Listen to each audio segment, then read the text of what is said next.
देखिए श्री डूंगर बालाजी धाम हम पहुँचे हैं और आज मंगलवार भी है। यहाँ भक्तों की भारी भीड़ है। आचार्य रामचंद्र शुक्ल एक जगह लिखते हैं कि श्रद्धा भीड़ चाहती है और प्रेम एकांत। और यहाँ पर भक्त हनुमान जी के बालाजी के दर्शन करने के लिए आते हैं और इस ग्रामीण जन क्षेत्र में बहुत ही प्रभाव मान्यता हमारे डूंगर बालाजी की वर्षों से रही है। हिल स्टेशन माना जाता है चूरू ज़िले का, जहाँ पर्वतीय क्षेत्र पहाड़ पर एक बना मंदिर है। वर्षों से लोगों की आस्था श्रद्धा का केंद्र यहाँ पर डूंगर बालाजी धाम रहा है।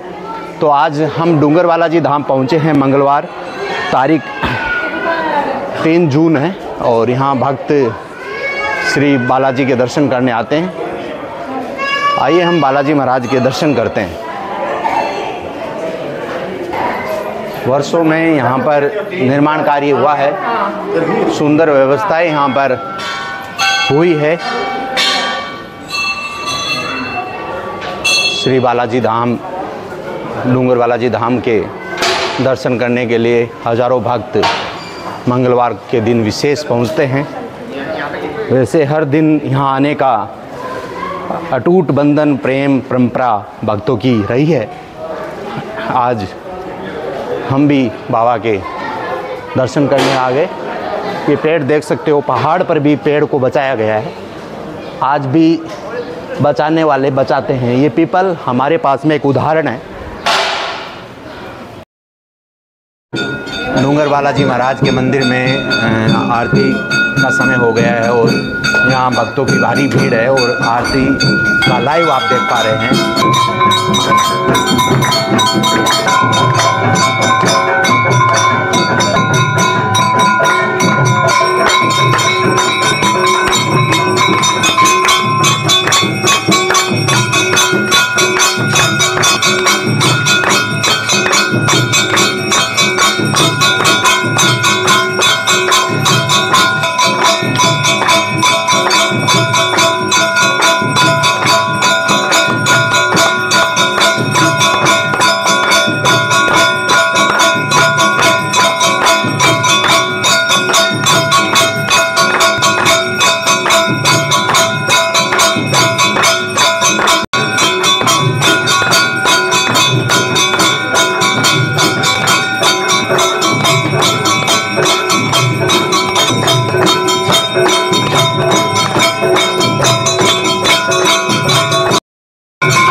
जय की जय लाल की जय की जय बोले डूंगर बालाजी धाम की आरती ले परिक्रमा दियो।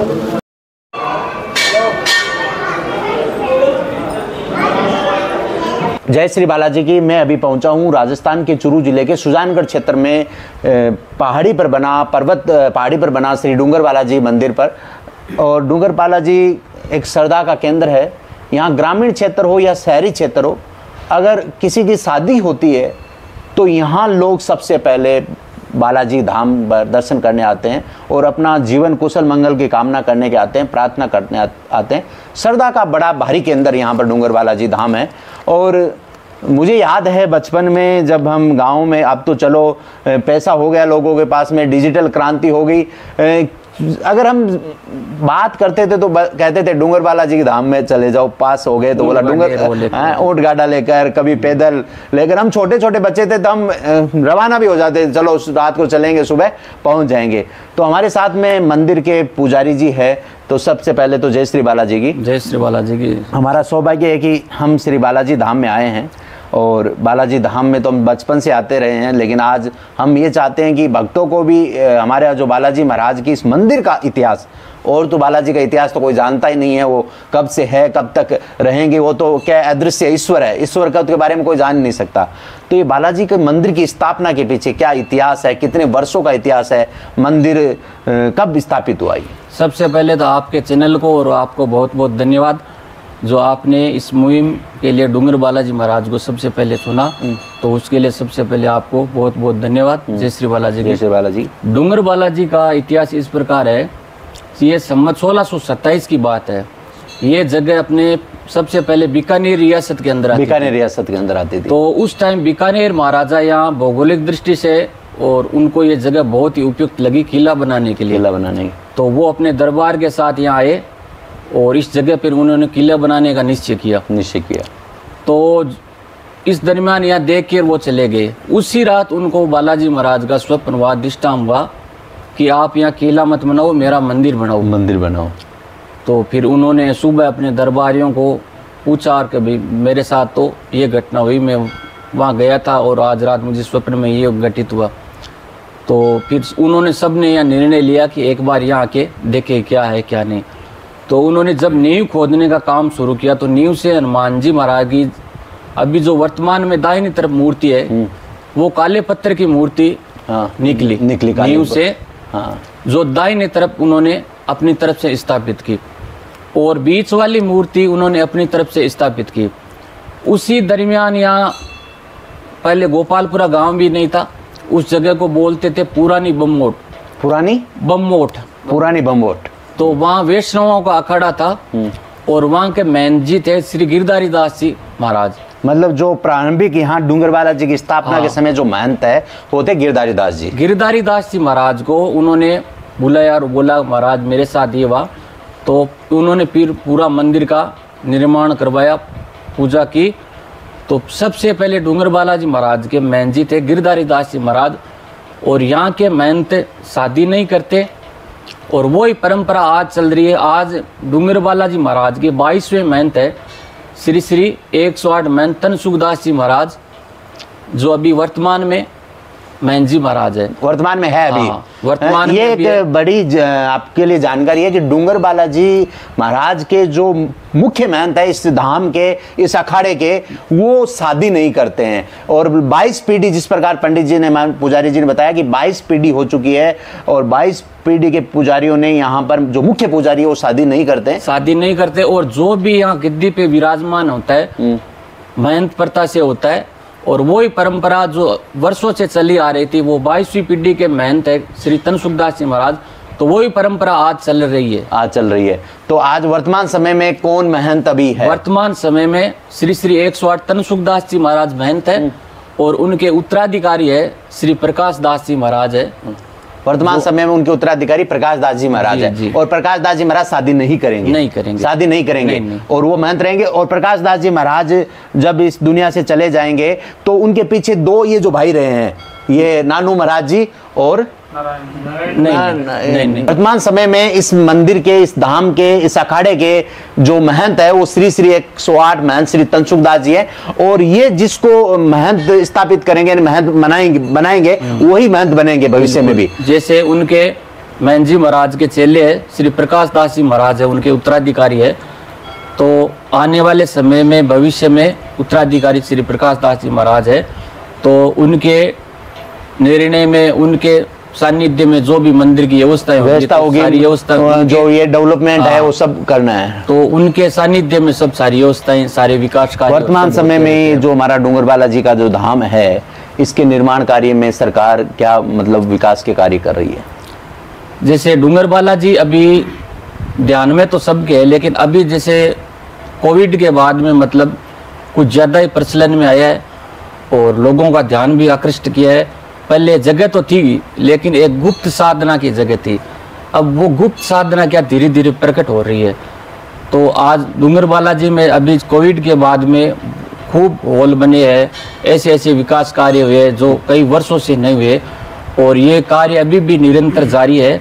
तो ये सारे कार्य, विकास कार्य जो भी हो रहे हैं, तो महंत जी महाराज के सानिध्य में और उनकी देख रेख में और उनकी सब उनके ध्यान में सब हो रहा है। जैसे ये जो सड़क निर्माण हुआ डूंगर बालाजी धाम का, तो ये क्या सरकार की योजना के तहत हुआ या कोई भामाशाह ने निर्माण करवाया? सड़क ने हमारे सुजानगढ़ के भामाशाह श्री विनोद जी कोठड़िया, उन्होंने इस सड़क का यात्रियों के सुविधा के लिए, जो यात्री जैसे इस पहाड़ी की ऊंचाई 2100 फुट है, 2100 फीट, तो कई बूढ़े बुजुर्ग है वो चढ़ नहीं सकते थे, तो उनको बालाजी महाराज ने शक्ति दी कि वो ये काम करवाओ। तो भगवान वो कह 4 हाथ से देते रहे, अपन 2 हाथ से लगाते, वही बात हुई। बिल्कुल है। मैं सुजानगढ़ के विनोद जी कोठड़िया को मैं आज प्रणाम करना चाहूंगा। इन्होंने इतना बड़ा ऐतिहासिक कार्य किया, जो कार्य हमें सरकारों को करना चाहिए, वो कार्य एक भामाशाह ने, एक बालाजी महाराज की कृपा के होते हुए किया। और वास्तव में ये सही भी है कि इतनी ऊंचाई पर चढ़ना एक बुजुर्गों के लिए संभव नहीं था, और ये अब गाड़ियों के माध्यम से लोग बाबा का दर्शन। लेकिन मैं आप सबका एक ध्यान आकृष्ट करना चाहता हूँ कि अभी भी मंदिर में बहुत विकास कार्यों की बहुत जरूरत है। तो भामाशाह हो या सरकार की योजनाएं हो, जो भी हो, तो मिलकर अपन कार्य करें तो इस स्थान को और विकसित किया जा सकता है, और बहुत दिव्य जगह बन सकती है। जैसे अपन ये जो बालाजी का जो धाम है अपना, जो पहाड़ी पर है, तो इसमें कोई पार्क भी विकसित किया जा रहा है? पार्क एक ऊपर पार्क बना रहे एक, और एक नीचे अभी फॉरेस्ट की तरफ से पार्क बन रहा है, वो भी बहुत बड़ा प्रोजेक्ट है। ऊपर वाला पार्क तो थोड़ा छोटा ही है, जो पार्किंग से अपन ऊपर बनवा रहे हैं वो भी भामाशाह के सहयोग से करवा रहे हैं अपन लोग। और नीचे वाला जो पार्क है वो वन विभाग उसको विकसित कर रहा है। ये डूंगर बालाजी महाराज की बड़ी मान्यता है, बड़ी श्रद्धा है, लोगों में बड़ी आस्था है। तो कोई ऐसा कोई चमत्कार अगर आपको याद है भक्तों? वैसे तो बाबा के चमत्कारों की सूची अगर बनाने लग जाएं तो कम पड़ेगी। चमत्कार तो देखो ऐसा है कि भगवान ने ऐसी दिव्य दृष्टि, वो तो जिसके साथ चमत्कार घटित होता है वो जानता है, लेकिन ऐसा कोई नहीं होता कि जिसके साथ घटित हो और वो कभी भी चैनल पे या मीडिया पे आके बखान कर दे।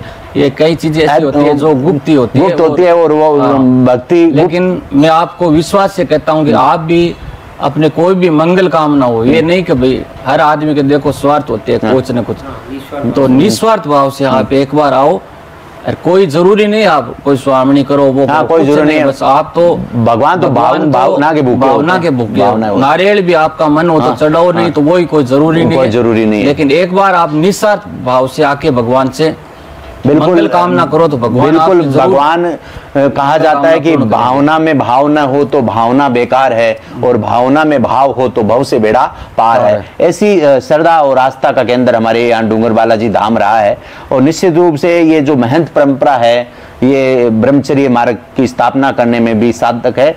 और हमारे यहाँ कितने फीट, 2100 फीट पे ये मंदिर है? अभी 2100 फुट ऊंचाई पे पहाड़ी है, 2100 फीट ऊंचाई पर ये पहाड़ी है। और शायद आप सभी ने डूंगर बालाजी धाम के दर्शन किए होंगे, और निश्चित रूप से बालाजी महाराज की आप पर कृपा बनी रहे। हम भी सभी भक्तों के लिए, सभी दर्शकों के लिए बाबा से यही प्रार्थना करते हैं कि सबको सद्बुद्धि दे, भ्रष्टाचार मुक्त लोग जीवन जिए, एक दूसरे के प्रति मानवता का भाव रखे, दया का भाव रखे और पर्यावरण का भाव रखे। पुजारी जी, हम एक पर्यावरण के बारे में कार्य करते हैं, कहीं भी जाते हैं। मैं आपको विशेष संदेश देना चाहता हूँ सभी भक्तों को, इसको कोई भी भक्त आप अपने ऊपर नहीं ले। मैं आपसे एक क्या बोलते हैं उसको, मैं रिक्वेस्ट निवेदन ही कर रहा हूँ कि अपन जो भी प्रसाद चढ़ाते हैं और है, तो एक तो प्रसाद का पॉलीथीन पैकेट है और है, तो मंदिर की तरफ से डस्टबिन है और है, आपको सब प्रोवाइड करवाए गए हैं। तो उसको आप या इधर उधर पहाड़ पे नहीं फेंक के या तो डस्टबिन में डाले, डस्टबिन कहीं नहीं हो तो आप उसको अपने थैले में पैकेट में डाले। बिल्कुल, यही बात पुजारी जी, मैं आपसे यही सवाल करने वाला था, लेकिन बालाजी महाराज की कृपा आप पर ऐसी है कि ये सवाल आपने मतलब निवेदन कर दिया। हम इसी पे बात करने वाले थे कि पहाड़ है, पर्वत है, ये पहले तो प्रकृति के क्षेत्र हैं, दूसरी बात ये हमारे बालाजी महाराज का क्षेत्र है। तो हम ये भक्तों से निवेदन करते हैं, हमने अभी रास्ते में देखा डिस्पोजल पड़े हैं, बोतल पड़े हैं, उसमें क्या देखो अपन, ये क्या पहाड़ी क्षेत्र है गया। अब जो कचरा होता है तो अपन, आपने जैसे कोई पॉलीथीन का पैकेट फेंक दिया तो वो पैकेट क्या हवा से कभी इधर उड़ के आएगा, कभी उधर उड़ाएगा। अब अपन लोग क्या उसको जला भी नहीं सकते, नहीं जला सकते, पहाड़ी क्षेत्र है और प्रदूषण भी होता है, उससे प्रदूषण तो होता ही है। कल को वो पहाड़ी में कोई आग लग जाए, बिल्कुल राइट बात है, तो अपन उसको जला भी नहीं सकते। इसलिए मेरा बहुत निवेदन आपका अपील है पुजारी जी की कि डूंगर बालाजी धाम में जो भी भक्त दर्शनार्थी आते हैं उनसे ये निवेदन कर रहे हैं कि यहाँ प्लास्टिक नहीं बिखेरे। और मैं भी एक इनसे निवेदन करना चाहता हूँ कि हमारे डूंगर बालाजी धाम में दुकानें सीमित है, ज़्यादा दुकानें भी नहीं हैं, तो आप दुकानदारों से भी आग्रह करें कि जो प्रसाद है वो कपड़े की थैले में बाजार में उपलब्ध है, सामान्य दर पे, उसी दर पे है।